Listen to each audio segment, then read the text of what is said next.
ओम शांति। आज 9 फरवरी 2025 के महावाक्यों के मनन चिंतन में ये रिवाइज हैं। 18 जनवरी 2004 अव्यक्त डे है। ब्रह्मा बाबा अव्यक्त हुए थे। ये हमारे सभी ब्राह्मण बच्चों के लिए विशेष दिन है। दूसरा विशेष दिन, पहला शिवरात्रि और फिर 18 जनवरी। इस दिन प्यारे बाप दादा हम बच्चों को बेहद वरदानों से भरपूर करते हैं। ऐसे तो रोज ही अमृत वेला हमें वरदान मिलते ही मिलते हैं, पर होता है ना, जैसे दिवाली पे एक्स्ट्रा खुशी होती है व्यक्ति के अंदर, नए कपड़े मिलते हैं, तनख्वाहें, बोनस मिलता है, गिफ्ट मिलते हैं। ऐसे हमारे लिए 18 जनवरी। तो बाबा ने इसमें आज हम बच्चों को, हम वर्ल्ड अथॉरिटी के डायरेक्ट बच्चे, तो उस परमात्मा जो वर्ल्ड अथॉरिटी है, सर्वशक्तिवान है, ऑलमाइटी है, उनके डायरेक्ट बच्चे हैं। तो अगर हम इस स्मृति को, इस स्मृति में याद में रहें, इसको इमर्ज करें, तो हमारी सर्व शक्तियां जो हमें परमात्मा से, बाबा से, जिस दिन हम उनके बच्चे बनते हैं, ये दिव्य जन्म होता है, उस दिन हमें वरदान के रूप में ये शक्तियां मिल चुकी होती हैं। मास्टर सर्व शक्तिवान का वरदान बाबा हमें उसी वक्त दे देते हैं। तो बाबा ने इसमें सबसे पहले तो हम विशेष दिन की वजह से बाप दादा को विशेष याद करते हैं। बाप दादा ने हम बेहद के सभी स्नेह की लहरों में समाये हुए बच्चों को देखा, खूब तारीफ करते हैं शुरुआत में बाबा, फिर शिक्षा देते हैं। ये हमेशा गौर करने वाली बात है। बेहद प्रेम देते हैं, वरदान देते हैं, तारीफ करते हैं और फिर शिक्षा देते हैं। टीचर हमारा। तो उस दिन अमृत वेले से लेकर बाप दादा ने कहा कि चाहे साकार पालना वाले बच्चे हैं और चाहे अव्यक्त पालना वाले बच्चे। साकार वाले वो जो डायरेक्ट जब बाप दादा थे तब डायरेक्ट बच्चे बने, और अव्यक्त वो जो बाप दादा के यानी ब्रह्मा बाबा के अव्यक्त होने के बाद हम जब बच्चे बनते हैं तो हम अलौकिक बच्चे कहलाते हैं। हमारी अव्यक्त पालना हो रही है, उनकी साकार पालना। तो हम सबकी बाबा ने कहा कि सभी बच्चों की यादों की माला, दिल के यादों की माला बाप दादा के पास पहुंच गई। तो हम चाहे कहीं पे भी हों, बाबा को बस याद करना होता है। हमारी याद बाबा के साथ कनेक्ट हो जाती है, बाबा तक पहुंच जाती है हर क्षण हर वक्त, जब भी कहीं पे भी हम याद कर रहे हैं। बाबा ने कहा कि आज के दिन सभी के दिल में एक गीत बजता है, मेरा बाबा। और बाबा के दिल में एक गीत बजता है, मेरे मीठे मीठे बच्चे। आनंद लेना है इसका। तो बाबा ने हम सबको दिल के स्नेह की भरी पद्म गुना दुआएं दी, वो भी स्वीकार करनी है। तो बाप दादा ने कहा कि ये ब्रह्मा बाप का द्वारा बच्चों की ताजपोशी का दिन होता है, ये 18 जनवरी। बाप दादा ने जब अव्यक्त हुए थे तो दादी जी को अपनी शक्तियां विल की थी। तो इस विश्व की जिम्मेवारी हम बच्चों को सौंपी थी। बाप दादा तो लगे हुए ही हैं, पर साकार में हम बच्चों को सौंपी थी। तो इसलिए इसको ताजपोशी का दिन कहा जाता है। तो बाप दादा खुद तो अनोन बन गए, बैकबोन बन गए हम सबकी, और हम सबको बच्चों को आगे कर दिया।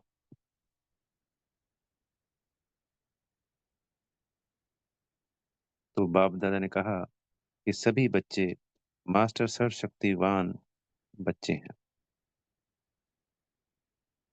यह वरदान हम सब बच्चों को जन्म के साथ ही मिल जाता है, पर इन शक्तियों को प्राप्त करने के बाद बाबा ने कहा वरदान के रूप से कार्य में लगाना होता है। तो इन शक्तियां मिलती बराबर है। जैसे हम व्यापार खेलते हैं ना, तो चार लोग आपस में बराबर बराबर पैसे बांटते हैं, फिर सब नंबरवार हो जाते हैं। ऐसे ही इन शक्तियां बाबा वरदान के रूप में हर चीज हर बच्चे को बराबर बराबर देता है। फिर इस पुरुषोत्तम संगम युग पे हम उनका बाबा की श्रीमत पर चारों सब्जेक्ट ज्ञान योग धारणा सेवा के आधार पर उसको बढ़ाते हैं और घटाते भी हैं। जो राजा बना वो उसने बढ़ा दी, और जो दास बना दासी बना उसने घटा दी, क्योंकि बाबा ने अगर हमें बहुत सारे वरदान दिए होते हैं तो दास दासी बनने के तो दिए नहीं।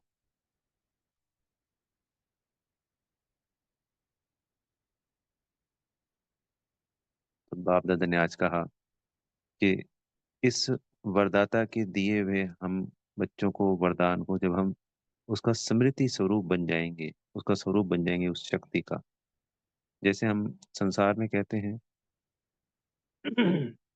ये उस आत्मा की क्वालिटी है, उस इंसान की क्वालिटी, उस मनुष्य की ये क्वालिटी है, तो वो क्वालिटी नजर आती है, उसके कर्म में नजर आती है। तो ऐसे ही बाबा की ये गुण शक्तियां हम जो मुरलियों में सुनते हैं, हम अपने इतने सारे सम्मान करते हैं, ये हमारे कर्म में नजर आने लगे। हमें बार बार याद नहीं करना पड़े जैसे मैं आत्मा हूँ मैं आत्मा हूँ। हम इसका अभ्यास करते करते इसका स्वरूप बन जाए। जैसे अभी हमें बाबा कहते हैं ना कई मुरलियों में कि जैसे ये भान रहता है कि मैं शरीर हूँ, तो ऐसे ही हमें सर्वगुण शक्तियों का हमेशा हमारी मर्ज हो जाए, स्मृति स्वरूप बन जाए हम उसका। तो बाबा ने कहा कि फिर हम जब शक्ति को ऑर्डर करेंगे तो वो शक्ति हाजिर होगी ही होगी। जब बोला बाबा कह रहे हैं कि जब तुम मुझे याद करते हो, तो जब मैं हाजिर हुजूर हो जाता हूँ तो ये शक्तियां क्या कार्य में नहीं लगेंगी? ऐसा हो ही नहीं सकता। इसके लिए हमेशा मास्टर सर्वशक्तिवान की स्मृति की सीट पर सेट होना है। वो कैसे होगा? आत्मा के अभ्यास से। जितना हम आत्मा का अभ्यास करेंगे, जितना हम स्वमान में रहेंगे, पिछले 3-4 संडे की अव्यक्त मूल्यों से बाबा हमें स्वमान की सीट पर स्वराज्य अधिकारी बनने के लिए कह रहे हैं। क्योंकि जो जितना समय आज की मुरली के अनुसार स्वराज्य अधिकारी बनकर अपनी कर्मेंद्रियों के द्वारा स्थूल और सूक्ष्म कर्मेंद्रियों से कर्म करवाएगा, उतने ही लंबे समय तक सत्युग त्रेता में विश्व राज्य अधिकारी बन जाएगा। इसके लिए बाबा ने कहा कि सर्व शक्तियों को सिर्फ विधि पूर्वक मालिकपन के अथॉरिटी से ऑर्डर करो। तो विधि तो क्या है? हमारा तो अभ्यास होता है, आत्मा का अभ्यास, ताकि आत्मा इस भ्रकुटी के मध्य में अपनी सीट पर सेट हो। इसका तात्पर्य यह है कि जब हम सत्युग में आते हैं तो हम जहाँ पे स्थित होते हैं आत्मा इस भ्रकुटी के मध्य में, तो कलयुग के अंत तक आते आते जब सतो प्रधान से हम आत्मा तमो प्रधान हो गई हैं, तो उस सीट से हम हिल चुके हैं। हम उस सीट पे सेट नहीं है जहाँ पे हमें होना चाहिए। तो बाबा ये ज्ञान योग धारणा सेवा के द्वारा अपनी श्रीमत पे चलाकर हम बच्चों को, जब हम उस श्रीमत पे चलते हैं तो हम अपनी सीट पर सेट हो जाते हैं। हमारी सर्व शक्तियां जागृत हो जाती हैं। जो हमारी अवस्था सत्युग त्रेता द्वापर में थी, वो अवस्था बन जाती है। अभी जैसे हम 84वीं सीढ़ी पे होते हैं, तब हमें बाबा मिल जाते हैं। जो 84 का सीढ़ी का हमने चित्र देखा है, तो हमने 84 जन्म लगे सीढ़ी पे आते आते। अब वहां से वापस उस सीढ़ी पे ऊपर चढ़ रहे हैं हम। तो मान लीजिए हमारी अवस्था द्वापर में गई या हमारी अवस्था त्रेता तक पहुंची। त्रेता तक पहुंची तो उस वक्त हम कितने 14 कला हो गए। तो आत्मा जब संपूर्ण सतो प्रधान बनती है या सतो अवस्था में आती है, तो उसकी शक्तियां जागृत हो चुकी हैं सतो गुणी वाली, और वो शक्तियां फिर कार्य करती हैं, गुण और शक्तियां, सिर्फ बाबा की श्रीमत का पालन करके। बाबा ने कहा कि ये जो विशेष प्रॉपर्टी है सर्व शक्तियों की, ये जो बाप की प्रॉपर्टी है वो बच्चों की प्रॉपर्टी। तो इसको अधिकार से अपनी स्मृति स्वरूप की सीट पर सेट होकर हमें ऑर्डर करना है। इसके लिए बाबा कह रहे हैं मेहनत क्यों करते हो, ऑर्डर करो। अथॉरिटी के बच्चे हो, डायरेक्ट बच्चे हो। यह सदा हमेशा नशा रहे। तो बाबा ने आज हमें सुमान दिया, वर्ल्ड ऑलमाइटी अथॉरिटी की अधिकारी आत्मा हूँ। अब इस सुमान को हम ये कर सकते हैं, संडे का है और बहुत शक्तिशाली सुमान है और बहुत कम बार आया होगा, शायद मेरे हिसाब से पहली बार है। हर आत्मा का अपना अनुभव है। तो इस पूरे हफ्ते हमें इस सुमान को रखना है। दोबारा याद करेंगे, मैं वर्ल्ड ऑलमाइटी अथॉरिटी की अधिकारी आत्मा हूँ। अगर ये हम करेंगे तो इससे हमारा अभ्यास पक्का होता है, शक्तियाँ जागृत होती हैं। तो इन शक्तियों से बाबा ने कहा, प्रयोग करके सहज बनाना है हर कर्म को, अपने आप को समर्थ बनाना है और दूसरी आत्माओं को भी समर्थी दिलानी है। हमारे पास जब शक्तियां होंगी तो दूसरों को भी शक्तियां की अनुभूति होगी, दूसरी आत्मा को भी। होता है ना, कोई लीडर होता है, उसके साथ साथ जब बहुत सारे लोग चलते हैं तो उन सबको अनुभूति होती है। शक्ति किसी काम कर रही होती है, लीडर की कर रही। जैसे आज बाबा है हमारे साथ, तो वो अदृश्य होते हुए भी हमारे को कितनी अनुभूति होती है परमात्मा की, क्योंकि वो सर्वशक्तिवान है।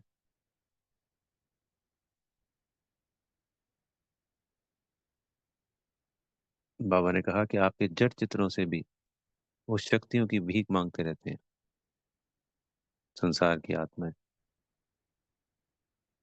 तो हे समर्थ आत्माओं, सर्व आत्माओं को शक्ति दो। तो जब हमारी शक्तियां जागृत हो जाएंगी, तो जब हम सकाश देते हैं, तो उन सर्व आत्माओं को उन शक्तियों की अनुभूति होगी ही होगी। ये फैक्ट है। ऐसे सैकड़ों एग्जाम्पल हैं हमारे यज्ञ में, जब बच्चों ने सकाश दी और उन आत्माओं को अनुभूतियां हुई और उन्होंने आके वो अनुभव अपने यहाँ आके सुनाए, जो नॉन बीके थे, उनकी बात है। इसका बाबा ने कारण बताया कि ऐसा क्यों नहीं हो पा रहा है, क्योंकि ज्यादातर समय हमारा व्यर्थ में चला जाता है, मेजोरिटी समय। तो व्यर्थ की जो लीकेज है वो समर्थ नहीं बनने देती। जो हम कमाई करते हैं बाबा से, अमृत वेला, श्रीमत का पालन करके, ज्ञान योग धारणा के द्वारा, तो जब हमारा व्यर्थ चलता है या नेगेटिव चलता है, उससे बाबा ने बताया कि वो लीक हो जाता है। तो जब हमारा व्यर्थ समाप्त हो जाएगा, इसके लिए बाबा ने आज हमें बताया कि रोज अपनी कर्मेंद्रियों की हमें रात को क्लास लगानी है। ब्रह्मा बाबा ने भी ऐसा ही किया। बाबा ने कहा कि अपनी स्वराज्य अधिकारी सीट पर सेट रहना है। जितना समय हम अपनी स्थूल और सूक्ष्म कर्मेंद्रियों को ऑर्डर प्रमाण चलाएंगे, हमेशा हमेशा के लिए, उतने ही लंबे काल तक हम सत्युग त्रेता में राजाई, विश्व राजाई के अधिकारी बन जाएंगे।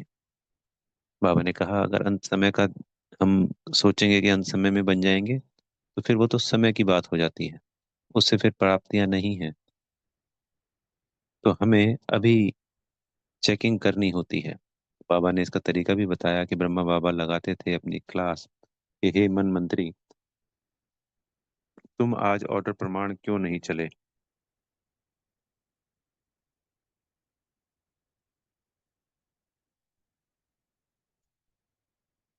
अब तुम ऑर्डर में चलो। संस्कार, तुम ऑर्डर में क्यों नहीं चले, क्यों तुम ऊपर नीचे हुए, ये बाबा ने तरीका बताया। तुम कारण बताओ उसका, फिर निवारण करो उसका, बाबा ने कहा। तो हर रोज हमें ऑफिशियल दरबार लगानी है अपनी स्थूल और सूक्ष्म कर्मेंद्रियों की। बाबा ने कहा कि पैर भी अगर इधर उधर चले जाते हैं, व्यर्थ में, व्यर्थ की बातों में, वो रामायण महाभारत की कहानियां सुनने सुनाने में, तो वो भी अपने कंट्रोल में नहीं हुए। तो सभी कर्मेंद्रियों को, पूरे शरीर, सर से लेके पैरों तक, और तीनों सूक्ष्म कर्मेंद्रिय, मन बुद्धि संस्कार, इन सबको अपनी रूलिंग और कंट्रोलिंग पावर से जब हम संपूर्ण रीति इनको कंट्रोल करके चलाएंगे, सिर्फ आत्मा की जो सही बात है वही मन बुद्धि संस्कार और इन स्थूल कर्मेंद्रियों के द्वारा पूरी होगी, तभी हम स्वराज्य अधिकारी बनेंगे, तभी हमारी शक्तियां जागृत होंगी, तभी हम मास्टर सर्वशक्तिवान बनकर अपनी सर्व शक्तियों का सदुपयोग कर पाएंगे। बाबा ने ये भी कहा कि बच्चे रूह रिहान के अंदर बाप दादा से अपना भविष्य का चित्र मांगते हैं कि हम क्या बनने वाले हैं। तो बाबा से भी मांगते हैं, बाप दादा से भी मांगते हैं, और बाबा ने कहा कि मम्मा से भी मांगते थे। तो बाबा ने कहा कि इसके लिए हमने हर बच्चे को एक विचित्र दर्पण दिया है। तो विचित्र दर्पण बताया बाबा ने, स्वराज्य अधिकारी। तो बोला कि पूरा स्वराज्य अधिकारी बन चुके हो, थोड़ा बने हो, पूरे समय के लिए बने हो, या थोड़े समय के लिए बने हो। तो यही जो स्वराज्य अधिकारी का चार्ट है, हमें दिन में चेकिंग करनी है, कितना व्यर्थ है, कितना नेगेटिव है, कितना स्थूल सूक्ष्म कर्मेंद्रियों ने धोखा दिया। तो ये दर्पण है हमें यह बताने का कि हम भविष्य में राजा, रॉयल प्रजा, या दासदासी, या नॉर्मल प्रजा बनने वाले हैं। तो ये चेकिंग करने का हमें तरीका बताया। बाबा ने कहा कि काले धब्बे लगे हुए हैं क्या मन बुद्धि के ऊपर, ये सब कुछ क्लियर मिला हुआ है इसको समझने के लिए, करने के लिए। फिर बाबा ने कहा किसी पे भी काले धब्बे नहीं हैं। जैसे कोहरा होता है तो फॉगी लग जाती है शीशे पे, या गर्म पानी की भाप लग जाती है तो नजर नहीं आता है, ऐसा हो जाता है, क्लियर नहीं दिखाई देता। तो अभी अगर हमारे कर्मेंद्रियां हमारे पूरे कंट्रोल में नहीं है, चाहे कोई भी कर्मेंद्री है, तो वो स्वराज्य अधिकारी नहीं। तो मैं रूलिंग कंट्रोलिंग पावर वाली आत्मा हूँ। या बाबा के पास जब हम परम धाम जाएं तो अपनी रूलिंग और कंट्रोलिंग पावर को बढ़ाएं, बाबा से शक्तियां में। जिस जिस चीज में हमें कमी लगती है, बाबा के पास परम धाम जाके उन शक्तियों को बाबा से लेना होता है, और वो शक्तियां इमर्ज हो जाती हैं, एक ही बार में नहीं। वो अवस्था के ऊपर डिपेंड है, किसी की जल्दी, किसी की देर से, किसी की थोड़े समय में, किसी की ज्यादा समय, पर होनी तो है ही है।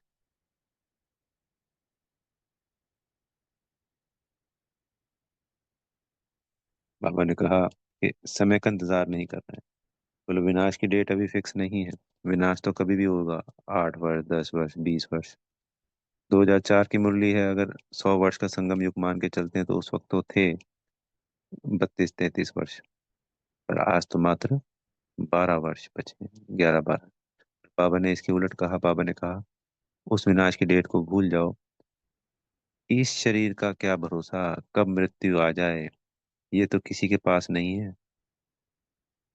तो आज मम्मा का स्लोगन याद दिलाया हम सब बच्चों को कि हर घड़ी अंतिम घड़ी समझना है, जो होना है अचानक होना है।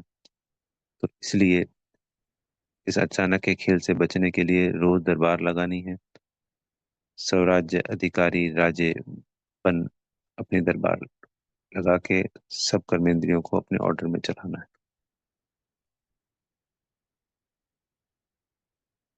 तो सदा बाबा ने कहा ऑल माइटी अथॉरिटी की सीट पर सेट रहना है। अगर हम जिस दिन भी इस सीट पर सेट हो जाते हैं तो सभी कर्मेंद्री, सर्व शक्तियां, सर्व गुण हम बच्चों के आगे जी हुजूर करेंगे, कभी भी धोखा दे ही नहीं सकते। बाबा ने कहा कि अब सेरेमनी मनानी है सफलता की, सफलता मूर्त बनने से आत्माओं को तृप्ति की सफलता प्राप्त होगी। तो चारों तरफ निराशा फैली हुई है, बाबा ने कहा। और जब आप शक्तिशाली सर्व शक्तिवान की संतान मास्टर सर्वशक्तिवान अपनी सीट पर सेट बैठ जाएंगे, तो बेहद में जो निराशा फैली हुई है, वहां सभी जगह आशाओं के दीप जग जाएंगे। कितनी वंडरफुल बात बाबा ने हमें कितने प्रेम से, प्यार से पहले तारीफ करी, फिर शिक्षा दी, कमी कमजोरियां बताई, सॉल्यूशन बताया।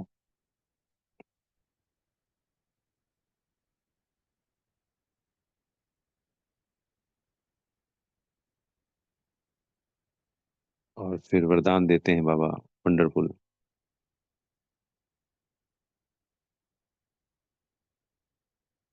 फिर इसके लिए बाबा ने आज ये भी बताया कि ब्रह्मा बाबा ने, है ना, पुरुषार्थ किया, किसी को पता ही नहीं चला कब पुरुषार्थ पूरा हो गया और बाबा संपन्न संपूर्ण हो गए। तो बाबा, ब्रह्मा बाबा हमारा इंतजार कर रहे हैं। वो कहते हैं कि आओ बच्चे आओ, जल्दी जल्दी आओ। तो ये अभ्यास, ये ड्रिल, ये बाबा जो हमें सिखाते हैं, करते हैं, इन सब को हम जब पालन करते हैं तो श्रीमत के पालन से हमारी अवस्था ऊंची होती चली जाती है।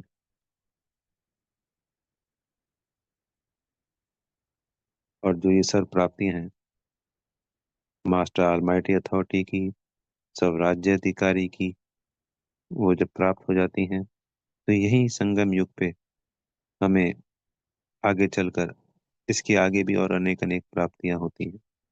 जैसे हम फैंटेसी वाली काल्पनिक फिल्में देखते थे कभी, जब भक्ति में थे, तो वो होता था जी ये 7 दरवाजे खोलेगा तो इसको सर्व ये प्राप्ति हो जाएगी, ये खजाना मिल जाएगा, या फिर ये जादुई शक्तियां मिल जाएंगी, अलादीन वगैरह की जैसी भी कोई नाटक फिल्में आती थी।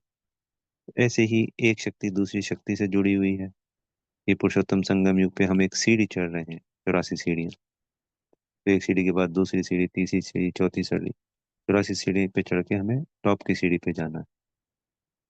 तो हर एक दरवाजा खुलने के बाद हमें अनेक अनेक अनंत अनंत प्राप्तियां हैं। वो स्थूल में नहीं दिखाई देंगी अभी, वो सूक्ष्म में दिखाई मिली हमारी जमा हो रही हैं।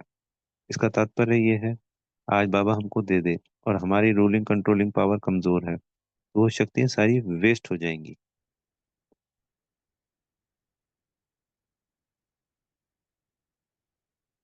तो इसलिए वो हमारी जमा हो रही हैं, चाहे हम कुछ भी कर रहे हैं।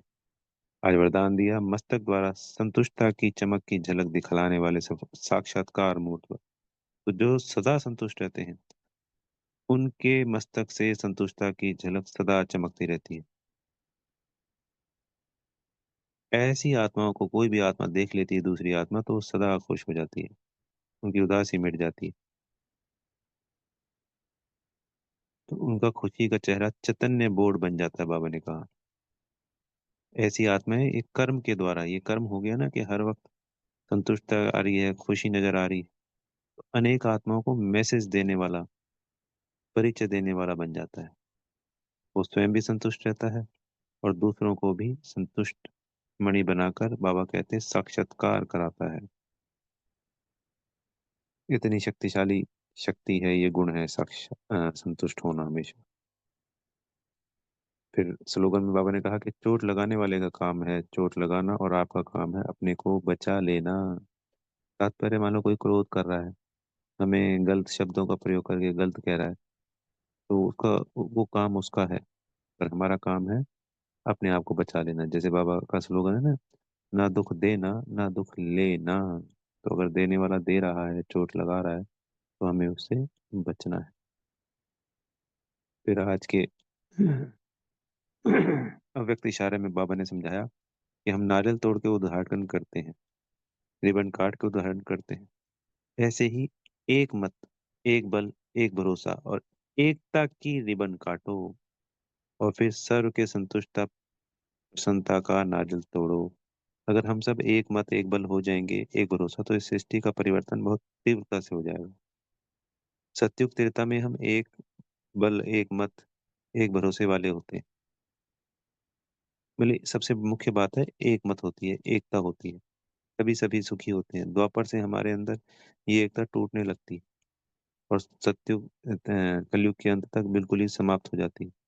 तो बाबा आकर हमको फिर से वही एक मत और एकता, एक बल वाला, हमें एक भरोसे वाला बना देते हैं। तो उस, इन सब गुणों से, इन शक्तियों से फिर हम सब में संतुष्टता और प्रसन्नता आती है।